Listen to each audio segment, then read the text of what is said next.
Et salut à tous, vous êtes bien sur la chaîne de la Palanque Énervée, la chaîne qui parle de la mer, d'épaves, de nouveaux spots, de matos, en bref, une chaîne qui parle de plongée et du monde aquatique.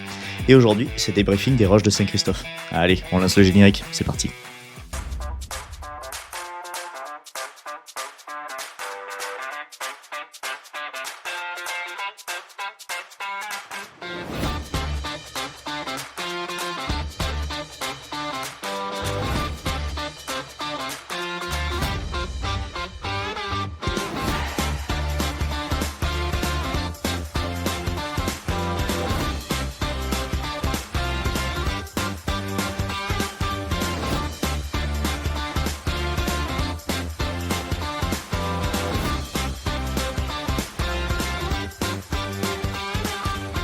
Donc aujourd'hui, c'est le retour de notre plongée sur les roches de Saint-Christophe, roches pas très connues et qu'on vient de découvrir, mais franchement, elles valent vraiment le détour. Donc là, on va partir assez loin sur le globe, jusqu'à l'Amérique en gros du... Non, je déconne, c'est à côté de chez moi. Pour cette plongée, on va rester en France, dans le département des Pyrénées-Orientales, proche d'Argelès-sur-Mer, sur la côte Vermeille. Et avant de nous plonger dedans, on va faire un petit crochet par le port pour le temps d'explication et surtout pour répondre à une question. Comment plonger sur des roches non répertoriées et pas du tout connues dans la région? En gros, pour les trouver, on a eu droit à de la lecture d'archives, du déchiffrage de notes de pêcheurs, des passages de caméra, de l'interprétation de cartes et surtout du gros repérage au sondeur. Chaque recherche est en gros la même base. On passe la semaine à lire des montagnes de documents et le dimanche, c'est arrivé à 7 heures pour partir en direction du port, charger tout le matériel dans le bateau, puis partir en mer et faire plusieurs dizaines de minutes de navigation pour arriver au milieu de rien. Une fois arrivé sur place, on fait des allers-retours sur un secteur qu'on a trouvé intéressant, d'après nos recherches, et on sonde le fond de la mer pour découvrir nos trésors. Voilà. Après, pour ceux qui ne connaissent pas, les passages aller-retour pour sonder se fait avec un sondeur qui possède un écran déporté et envoie à l'aide d'une sonde un signal qui va réfléchir avec les éléments du fond.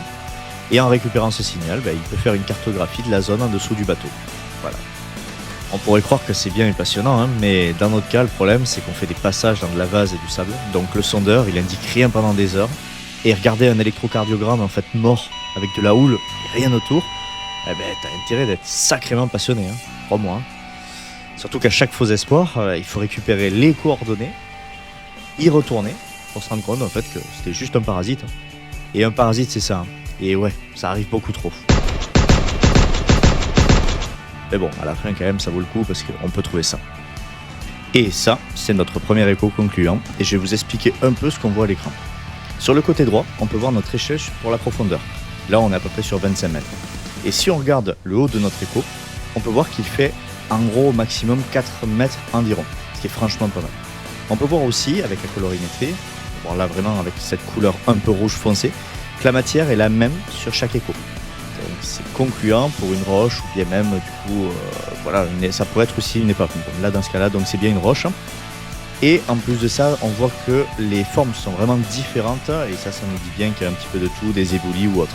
Donc en gros, quand on voit ça, c'est vraiment génial. D'ailleurs, si vous avez déjà plongé dessus ou que vous avez déjà entendu parler, n'hésitez pas à commenter, à mettre votre avis. Par contre, pour les autres, m'en voulez pas, mais pour le moment, je vais garder les points GPS pour moi. C'est honteux! Après, les coins à champignons, c'est pareil, ça se donne pas. Fini les explications, on passe sous l'eau. Et pour la première, on commence par une plongée en drone sous-marin pour nous assurer de la zone. Car il n'y a rien de plus chiant en fait que de plonger dans la vase, rien voir et devoir se faire un aller-retour en bateau avec rinçage du matériel, séchage, rangement et tout ça pour rien. Donc là, on est parti pour 25 mètres de descente dans le bleu total.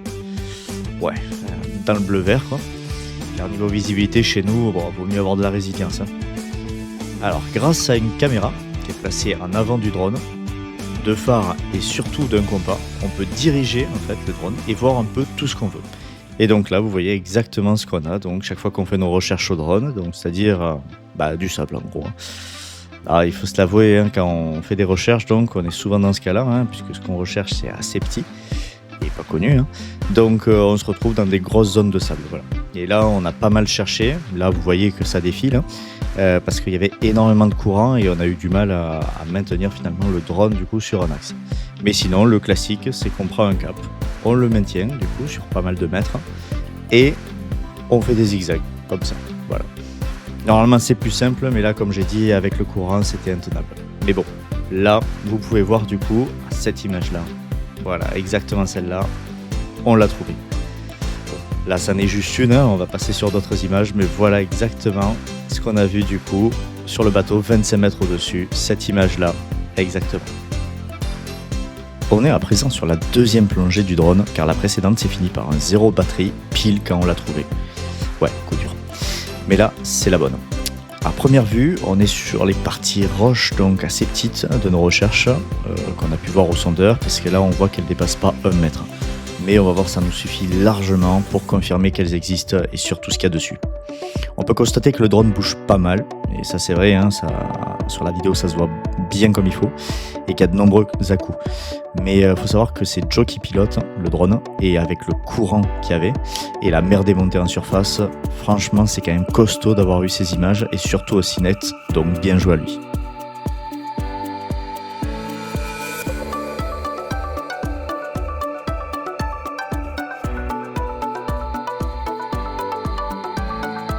Allez, on quitte cette sortie pour une nouvelle plongée en drone, où la visée était bien meilleure.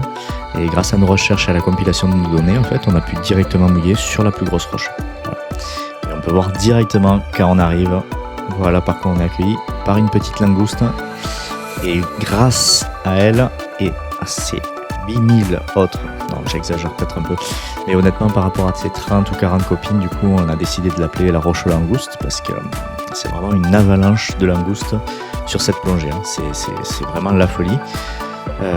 Elles ont pu se multiplier et je pense c'est grâce au fait que pas de pêcheurs, pas de plongeurs, donc vraiment assez vierges. Et là au niveau du drone elles sont pas du tout farouches et on peut les voir, peut-être même un peu curieuses ou peut-être chasser donc le drone au niveau territorial, mais on peut voir qu'elles en ont pas peur. Donc là, voilà, c'est pas mal d'images. Chaque fois qu'on mettait le drone quelque part, de toute façon, on avait une langouste. Il y en avait vraiment partout. Il fallait même faire attention de ne pas les prendre parce que là, on peut voir qu'elle est juste derrière. Donc je vais me retourner. Hop, il y en a une qui fait face. Voilà. Bon, sur cette roche, bien évidemment, on a aussi un peu plus de faune. On a vu du congre, des poissons de roche, étoiles de mer. Et bien sûr, à profusion, du coup, les langoustes que vous voyez depuis tout à l'heure. Donc ça fait vraiment une belle plongée, hein, sur le coup des 25 mètres, à voir autant. Voilà, faut juste un peu de visie et c'est plutôt sympa. Et au niveau du centre de la roche, et on peut voir un gros filet, voilà, qui est plus tout dangereux, hein, car il est bien ancré au fond. Et au niveau du maillage, c'est du classique, hein, c'est pas du trémail, donc aucun problème là-dessus. J'ai essayé de le relever, mais vraiment impossible, hein, il est beaucoup trop lourd déjà. Et en plus de ça, il est accroché au niveau de la roche, voilà, il a concrétionné avec la roche. C'est pour dire à quel point il est vieux. Et ça fait un petit moment que les pêcheurs ils sont pas venus ici. Pour cette vidéo, on va s'arrêter là. J'étais content de vous avoir présenté ces roches, en espérant qu'un jour vous puissiez plonger dessus. Et je vous souhaite du coup des bonnes plongées. Et à la prochaine. Allez, salut.